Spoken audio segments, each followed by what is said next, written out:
everyone. Are you having a good Pride? Excellent. I just wanted to thank Bunny for the really kind introduction, and Phil as well.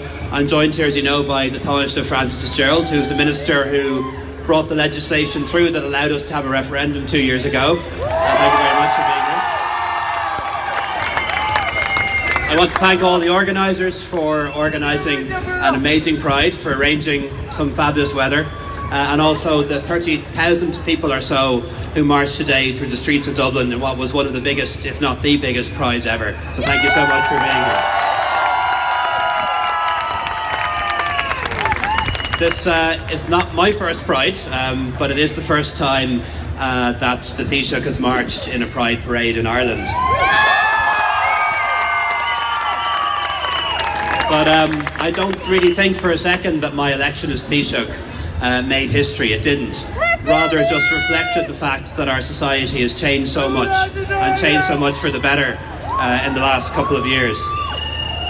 And I feel I owe an enormous debt to Pride, to LGBT activists, to friends and allies who fought the good fight when the numbers were few, and it was a difficult thing to be an LGBT activist.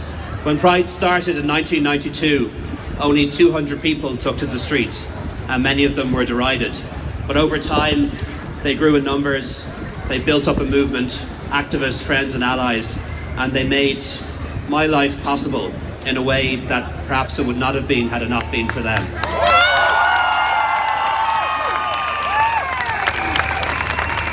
So I don't think that I have in any way changed things for you.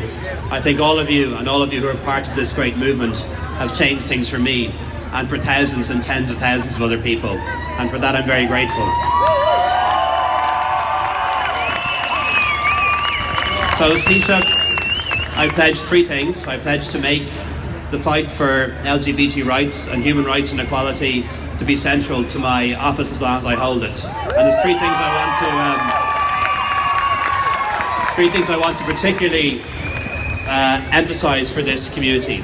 First of all, taking and pressing for marriage equality in Northern Ireland, where currently our citizens do not have the same rights as we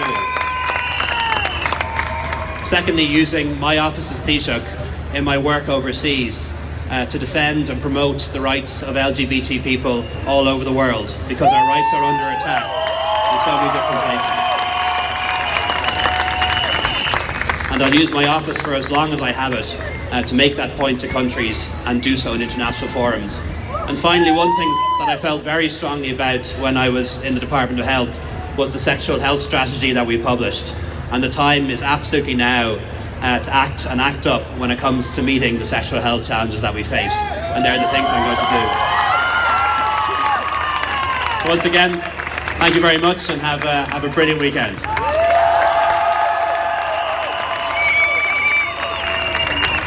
Okay, folks.